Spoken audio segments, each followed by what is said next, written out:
Everyone sees the Christmas tree and the lights and the matching pajamas, but no one sees you hunched over the laptop at midnight trying to hit the payroll deadline. While the world slows down, Q4 demands only speed and finish.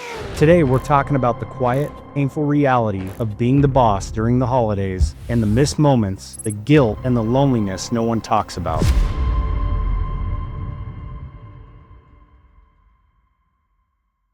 Hey everybody, welcome back to Never in Reverse. I'm your host, Jeremy Axel, co-host Doug Cox. Christmas tomorrow, Doug, and we're still burning the candle at both ends, buddy. Yeah, I wonder if Santa's going to make it down the chimney. Oh, buddy, I got a bag of coal coming in mine. I probably got your leftovers. I have too many sins this year for me, buddy. Oh gosh, bad boy. Yep. Bad boy. I sat on Santa's lap and he did not like that. He didn't even ask you what you wanted for Christmas. He looked at me and said, buddy, he goes, next. But guys, today we're going to drop into an episode. I am probably the worst at, honestly, the holiday grind, and just topically what it looks like to, be always on, right? And never stop. And what does that feel and look like? And Doug can probably attest to this, that it's really hard for me to turn that off. And I think it just comes back down to, there's a lot of things that go into it, but it's just the grind it's the real deal. And it's something that you got to be careful of. It becomes I'd say habitual. It becomes invasive. That always on trap during the holidays has got me, I'd say, almost every single year since we started. It's a tough one. But I mean, there's, and you're right. And I think there's different elements to it. I mean, when you're building a business and you're trying to get a business off the ground, it takes a lot of time and attention. I watched my dad sacrifice and my mom sacrifice a lot of their, idle, what you would call idle time, to where they were trying to hone skills, trying to hone in processes. And it just required it of them, and then once you feel financially, it's like, even in these moments, around the holidays, especially, or trying to take a vacation, where you have that ability to unplug. And I think sometimes you get so wired, and especially in this environment, and it's different because this industry doesn't sleep. It runs 24/7.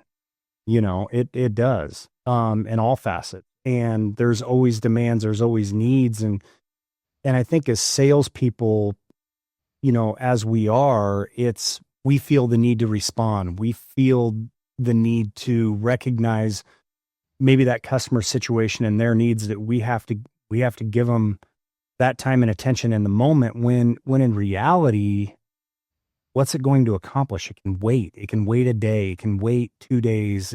But it's hard. I just think it's habitual habit.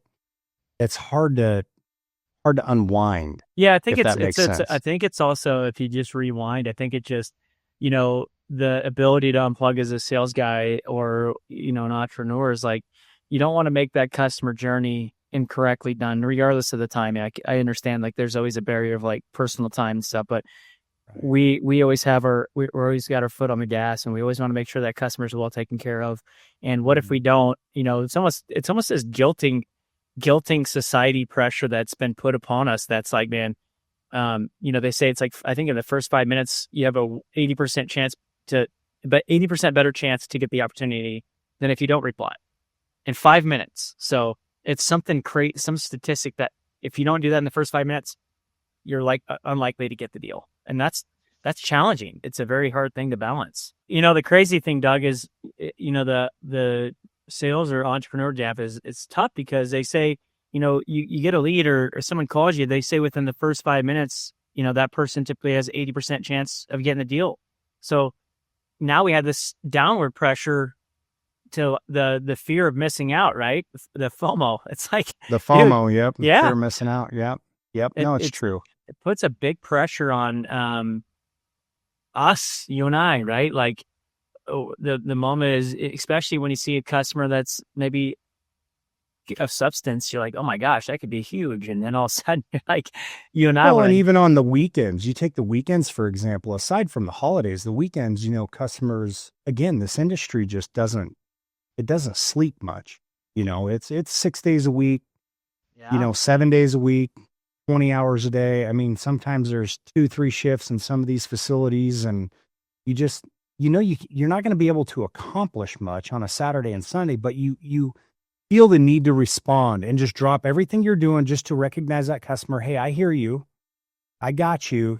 I won't be able to get to help you till Monday, or I can see what I can try to get done today. But ultimately, you're probably not going to wholeheartedly solve that problem or that need in that moment. But it's like you feel the urgency to say, hey, I hear you. I got you, and my wife bites at me sometimes. She's like, can it wait? It's tough. My wife does too, but I said, honey, just, if you're not in it, you'll never get it. And the problem is that, cause you and I know that, every inch is a mile. And if you don't seize that opportunity, it could go away forever. Right. Cause at least something, and I think the way that the technology is going, you can free up some of that at some point. But, I think as an entrepreneur, if you're watching this, I think one thing is, people want this work-life balance and all these things, right? Like it's very challenging depending on what you want out of this or wherever you're going. You're gonna get what you give, and it's not always a direct correlation. It's kind of a compound effect, and it usually hits you in a indirect way of your efforts. So I think there's this, like, we created this view in our country, in our culture, of like, listen, work-life balance. Well, that just has created another dynamic of things that are kind of unraveling at this moment in our country. I think that people are starting to recognize that is we do need some balance, right? I think it's always a good thing to unplug. I don't unplug enough, but when I do, man, it's like, oh, I needed that. And I got one coming up here in a week. I don't necessarily know that it's a work-life balance, because, a lot of things, there's pressures in different areas. May it be work, may it be home life. I mean, it's where you find this harmonious balance in it all, right? Where you can give 100% in both elements, knowing that sometimes you're going to have to give 110 here or 120 here and 80 here. And then it's that pendulum's going to swing, right? Mm-hmm. It's just trying to even out those ebbs and flows, to where it's more synchronous. It's keeping those buckets, you might have a 50% bucket, and you might need to go take some time for your children or your wife. And that's tough, man, because every season's different, and you can't project the season.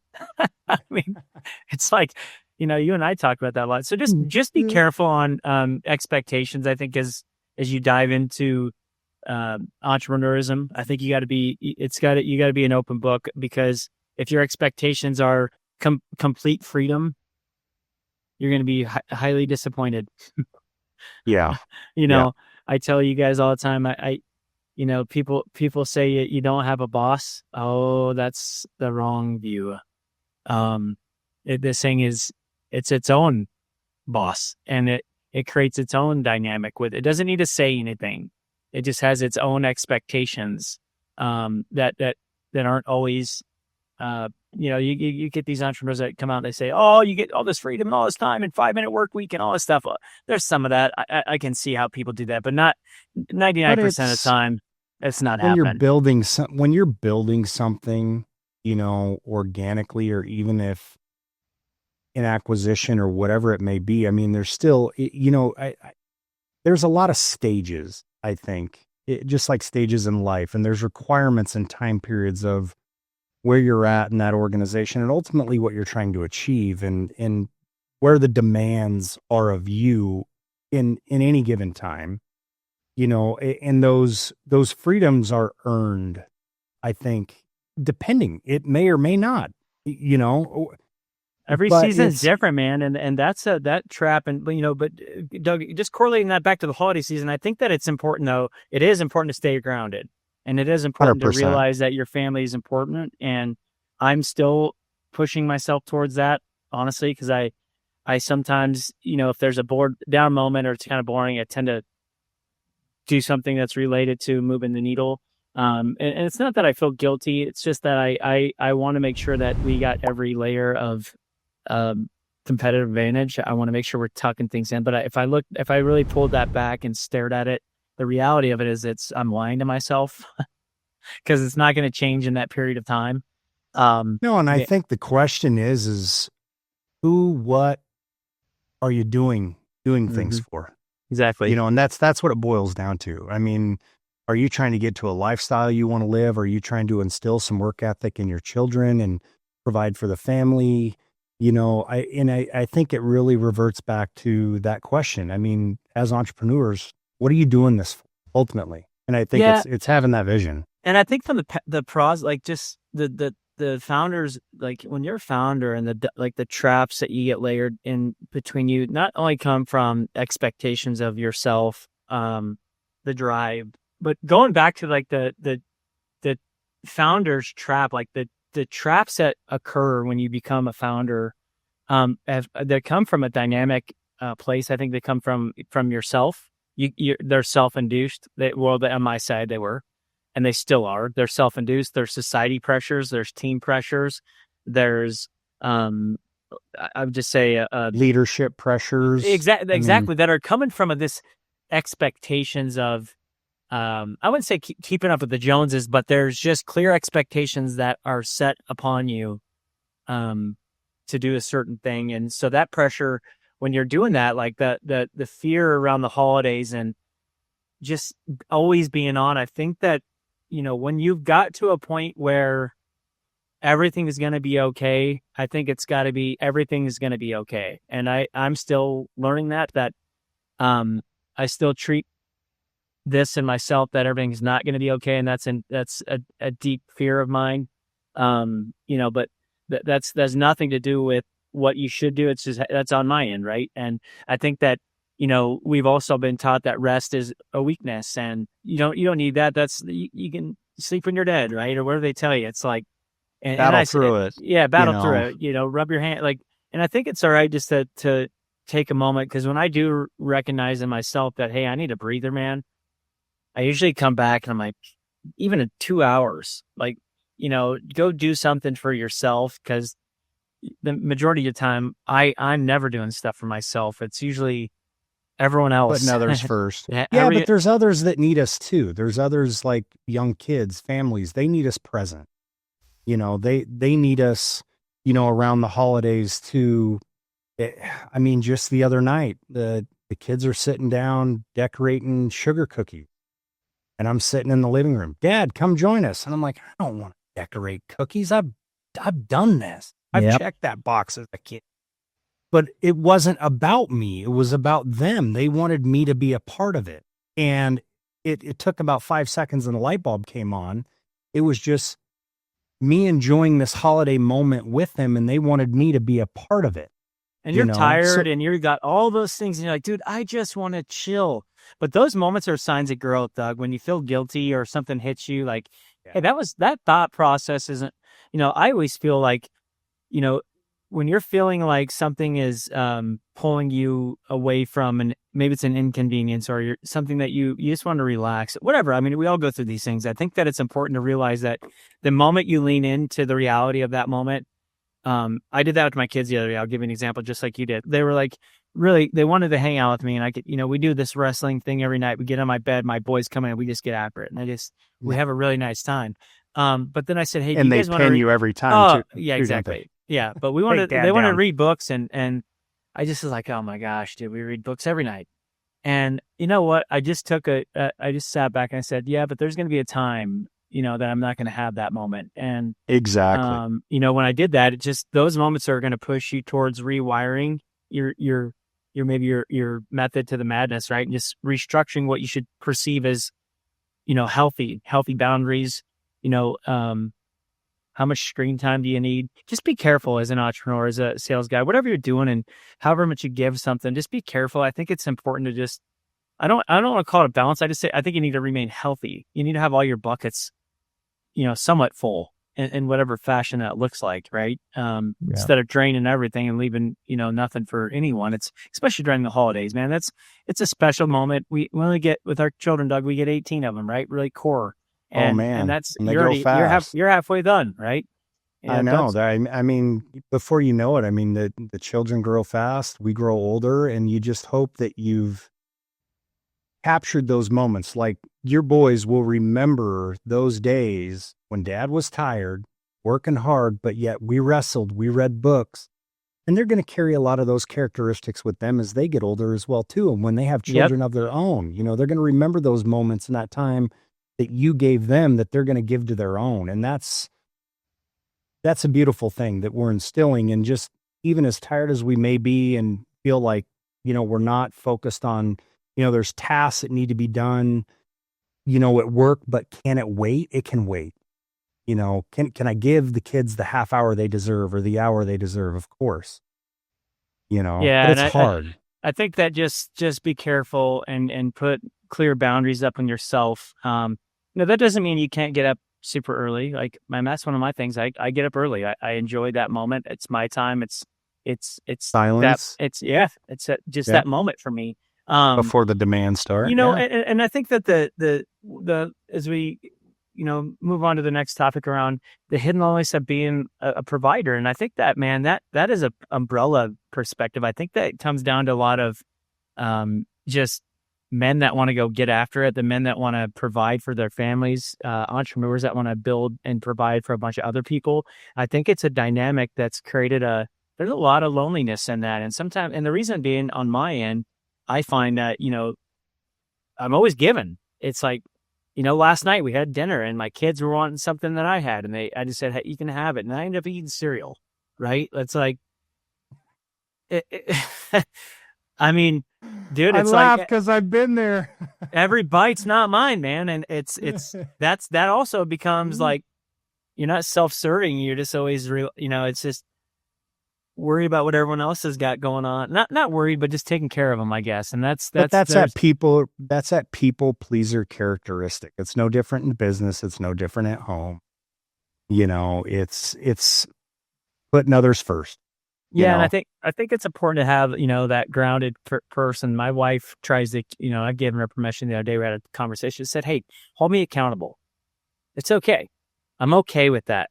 Keep me, because she wants me to be grounded a lot like your wife, Lindsay, does. And it's like, man, just sometimes, and it's going to be okay, right? Because that provider mentality it's a very, very hard place to be at times. It's not there's a lot of pressure. There's a lot of expectations. People don't see what you see.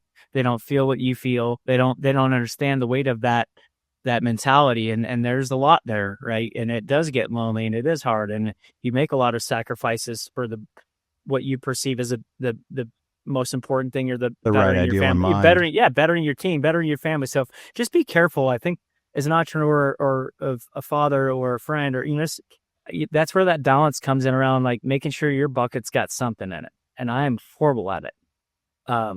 Absolutely horrible. So we gotta make sure as people, to keep something for yourself. I think it's a necessary thing. That I think it's a lost art a lot of times, especially in entrepreneurism. I think that, men especially, we think we need to provide only financially. That's a scary place too. That's a lonely thought process. You could be lonely on top, and not in other elements and other areas are empty, and just not a lot of fulfillment. And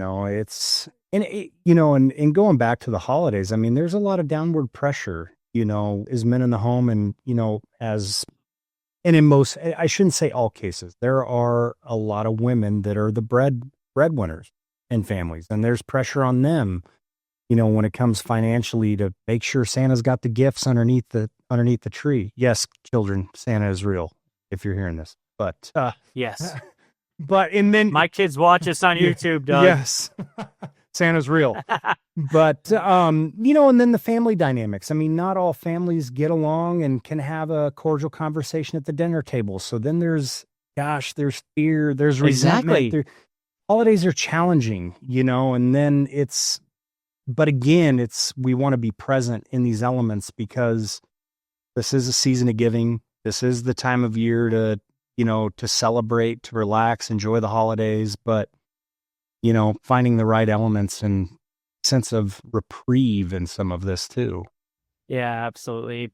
And so as we wind down this episode, guys, just remember just to take a deep breath and realize that, there's not a perfect science to the the holiday season. It's not perfect as a entrepreneur. It's not perfect as a provider. It's, there's so many complexities that are interlaced in family dynamics and expectations of society and expectations from yourself and your friends and all the things, right? So just take a deep breath, find the boundaries, and work on them early. I didn't do that, and so now I'm trying to unwind those. So it's not easy. You text me Christmas Day, I'm throwing my phone away. Buddy, get used to it.